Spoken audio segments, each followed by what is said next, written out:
Hey, I'm Nick with Casa, and at Casa, we've been protecting Bitcoiners and their Bitcoin for 6 years and counting. So recently, I got a call from a scammer. I decided to play along, just see how deep does this rabbit hole go. And I recorded the whole thing. Partway through the call, I call the scammer out and tell him I know what he's doing. And he completely changes his personality, goes from this nice Coinbase support agent to a scammer who's excited to tell me about how many people he's tricked with this and how much money he's made. Okay, onto the phone call. Buckle up. This is going to get wild. All right, sir. So as I said, I did go ahead and cancel that password change request, and we did go ahead and send you a notification to the email currently on file to go ahead and inform you about that canceled password change request. So you said that you canceled the password request? Yeah, so we did cancel the password request, but we just went ahead and sent you a notification to go ahead and inform you about that. But the notification says to reset your password, click here. No, that's not a request that we sent. That's a notification. If you were to actually press it, you would see that it doesn't do anything. So I'm curious, how many people do you guys get with this when you're trying to phish them? Come on now, man. Come on now. You want a dead-ass answer? Yeah, for sure. Yeah. I mean, we make a minimum of 5 figures a week. We hit like for 35K 2 days ago. We do it for a reason, you know what I mean? There's money to be made in it. How do you end up getting people? I mean, I've had one of you guys call me before, and I kind of know what it is from the start. What are the types of people that you're actually getting with this? Are they just completely clueless? You would be surprised, man. You would be no. It's people just like you, man. People. You're a chief executive officer at Casa, whatever the fuck that is. But we're hitting CEOs, CFOs, software engineers. We don't call poor people. The data that we have is from a database where the minimum that you have to have is 50,000. So we're not calling any poor people. So really, it doesn't discriminate. You can call someone up and they have an amazing job. They work in business and finance, whatever it is, and they'll fall.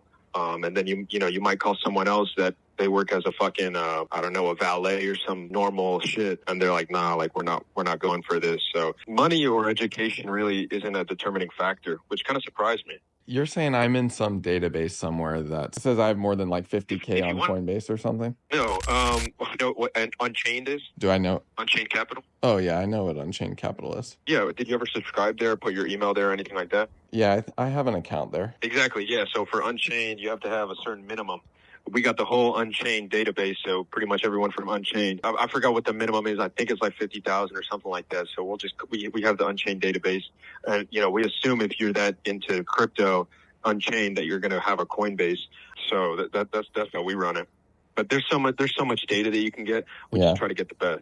So if you run somebody and they say, "Oh, I don't even have a Coinbase account," what do you do then? We just hang up on them. We just hang up. There's more lines to call. We got thousands upon thousands of lines. What the fuck are we going to do with wasting time? Yeah. So then, are there other companies, like, you don't know, you looked me up on LinkedIn and you're like, oh, CEO of Casa. You've never heard of my company, though. You just... I don't personally look you up. We have an auto doxer that does it for us, so we don't look you up on LinkedIn or anything. We put your line through an auto doxer. It spits out whatever it finds. Sometimes it's accurate, sometimes it's not. Listen, you could not be the CEO of Casa. I don't personally know, but that's what your line says. Oh, I see. I gotcha. Yeah, I mean, I can go and double check right now, but there's no point in double checking the lines. I'm not really going to ask you what your job is on the phone. It's just right. If it's like, for example, developers, software developers, we used to not call them because, most software developers are not going to fall for this, but we started calling them because we realized, like, hey, software developers do fall for this. We actually got a dude who was a Chinese software engineer. And you would think a software engineer and Chinese, like, there's no fucking way. We got that for like 40,000. So what is it? Is they just get too freaked out and they're just like, oh, I'm going to do whatever you say because I'm worried about something happening with my Coinbase account? Well, I don't know. Maybe you thought my calling was bad or whatever. But sometimes we are pretty convincing. Usually we actually do have emails that spoof, and we sent that out. Sadly, the bot is down, so we couldn't. If you asked for verification, we would have actually gone ahead and sent you an email. Would have inboxed. It would have been at Coinbase.com. It would have had all that. Yeah. Sadly, the bot's down today, so we don't have it. But a lot of it is I guess that fear factor. Another thing is just trust. So for some reason, people trust people over the phone. Right. I guess there's a luck factor too. I mean, we try to call every day. Obviously, we don't hit every day. We hit maybe 4 or 5 times a week, which is still really good since all our hits are 4 or 5 figures at minimum. But, it's just a grind thing. How many people do you have doing this? Because I think the guy that called me like last weekend or something, I think it was the exact same script. Oh, it was the same Coinbase script? Was it Coinbase that called you? Yeah, it was like the same thing. It was like, okay, hey, we noticed some weird things with your Coinbase Unusual account. activity.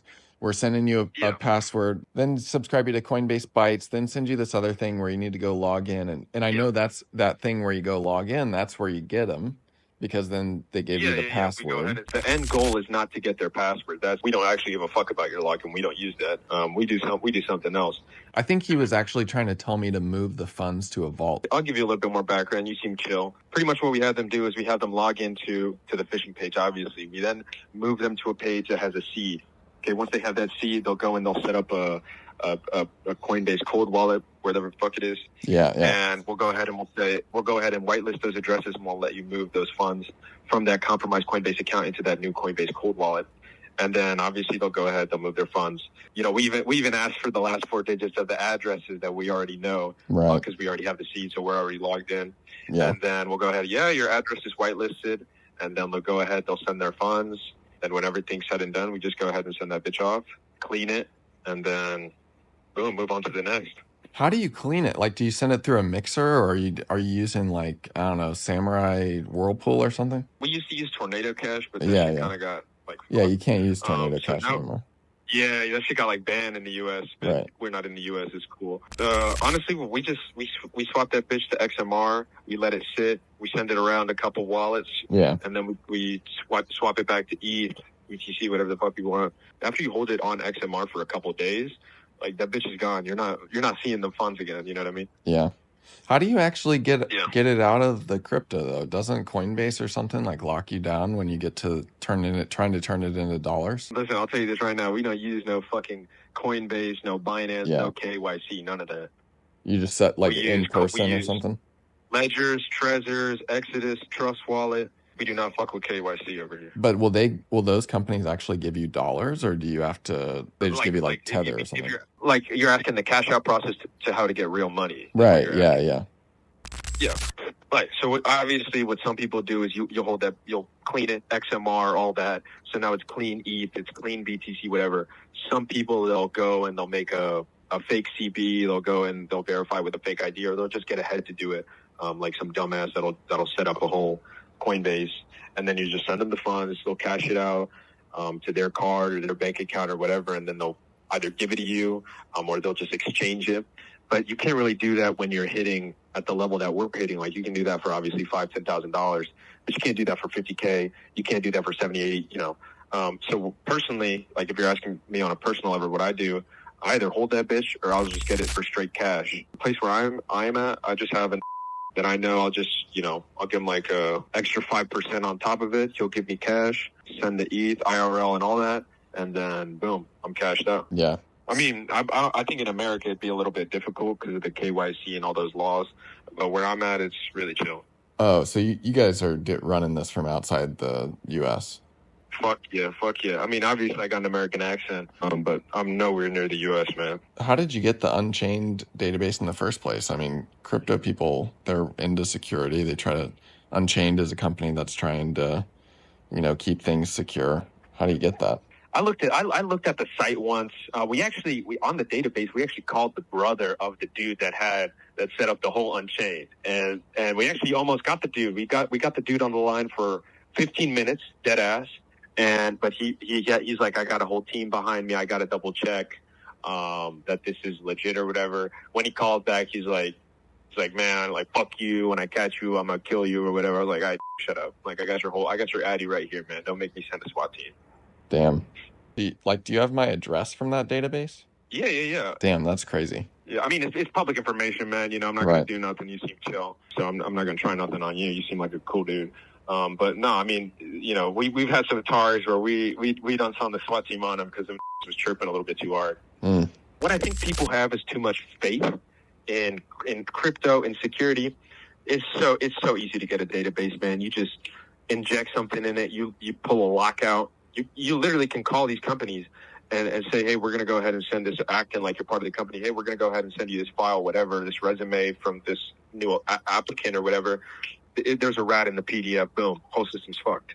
ODB. Pretty crazy, isn't it, man? It really is like the Wild West out here when it comes to crypto. Yeah. I mean, really the Wild West. I mean, you lose 30, 40,000 in ETH, BTC, whatever. Who are you going to call? You know, the crypto police? If you're smart, if like you actually lost like, I don't know, 10 mil plus, you can call like the React task force or whatever. But even then, good luck in getting it back. Good luck getting that money back. You know what I mean? Yeah. Do you ever feel bad about getting some of these people? Listen, I feel bad every day. It weighs on my consciousness so much you wouldn't believe. It might not sound like it. Some of these people that we have on the line, they actually sound like pieces of shit. They actually sound like that you wouldn't fuck with. They treat you bad on the line. They honestly think their funds are at risk, and they're only talking to you because of that. So those that I have no problems taking their funds. The people where like it's like they kind of trusted you, like you had a whole conversation with them, and then you take their funds. It's like, man, that's fucked up. Yeah. But like after we take their shit, like we don't call them back or nothing like that. We just drop the call, and it is what it is. Some will call them back and be like, go and beg for your funds, or they'll like try to humiliate them or whatever, and it's like that's fucked up in my opinion. Yeah. Do you ever get people who are holding the stuff off of Coinbase, like they got it on a hardware wallet or cold storage or something like that? Or Of course, man. No, we have a page where it's like instead of setting up that Coinbase cold wallet, what you do is you'll whitelist, quote unquote, your like cold wallet or whatever you want to move your funds from that compromised Coinbase account into. And we'll just have a page where it's like, okay, go ahead and put your seed in to whitelist that wallet. And, you know, we take that seed and we see it and we'll check it and we'll take whatever's in there. Yeah. Yeah, because once you get the seed phrase, you got everything. That's what I'm saying, man. Don't ever give that seed phrase out. I became so paranoid with my seed phrase after I got this job. Yeah, totally. Do you have a number where you're like, I'm going to stop tricking people after this point? Yeah. Me personally, it's pretty incredible. When I first started getting into this, my expectations were low. I was like, when I make 10K, like I might just stop. Fuck no, man. Or when I got my first hit, I got my first lick. I remember it. It was a 10K lick. I got like 25%. I got like 2.5K when I first started. And I was like, damn, like there's no way I really made money just calling people off the phone. You know what I mean? Mm-hmm. And then after that, I was addicted. And I can tell you this month personally, the past 30 days, I've made over, $90,000. I'm actually so mad because I got 3-4 more days until the 30 days has passed. So I'm trying to hit that. I'm trying to hit $100,000 in a month. So I got about 3-4 more days, and I think I'm gonna hit it. Man, you sound like you got a lot of ambition. Maybe you should try like B2B SaaS or something like that. You could be a B2B SaaS salesman, probably make a lot of good, honest money. Yeah, the reason that I have this job in the first place is because the country that I'm in, the way that my visa is set up or whatever, I'm not allowed to work until I become a citizen of the country I'm in. I'm not allowed to work. I can't have a job. So I was looking before I started this. I was looking for legal jobs, man. I really wanted to work. Yeah. I really wanted to go out and make a living, but I can't because I'm not a citizen of the country. Yeah. I got shit to pay for. So I was like, hey, I can speak English. You know, I don't speak it that properly now, but you know, on the line I speak it. So I was like, hey, it is what it is, and I got this job, and let me tell you, I make much more doing this than whatever job I would have gotten otherwise. Yeah, I appreciate you sharing this and talk. It's very interesting. I hope that someday you hit your number and move on to some honest work. Oh, we're hitting it. We're hitting it, man, for sure.